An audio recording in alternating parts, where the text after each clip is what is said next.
പത്തനംതിട്ടയിലെ BJP സ്ഥാനാർത്ഥി മുൻ കോൺഗ്രസ് മുഖ്യമന്ത്രിയുടെ മകനും കോൺഗ്രസ് പാർട്ടിയുടെ IT സെൽ തലവനുമായിരുന്നു. കണ്ണൂരിലെ BJP സ്ഥാനാർത്ഥി കഴിഞ്ഞ നിയമസഭാ തെരഞ്ഞെടുപ്പിൽ ധർമ്മടത്ത് കോൺഗ്രസ് സ്ഥാനാർത്ഥിയായി മത്സരിച്ചയാളാണ്.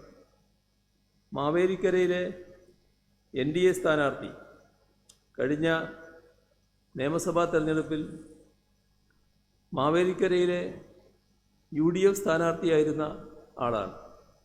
അതായത് ഇന്ന് കേരളത്തിൽ NDAക്ക് വേണ്ടി മത്സരിക്കുന്ന 4-ൽ 1 മുൻ UDFകാരാണ്. ഇതേ കോൺഗ്രസ് പാർട്ടിയിൽ ഇരുന്നു കൊണ്ടാണ് രാഹുൽ ഗാന്ധിയും VD സതീശനും മോദിക്കെതിരെ മുഖ്യമന്ത്രി സംസാരിക്കാത്തത് എന്താണെന്ന് ചോദിക്കുന്നത്. എന്ത് വിരോധാഭാസമാണിത്?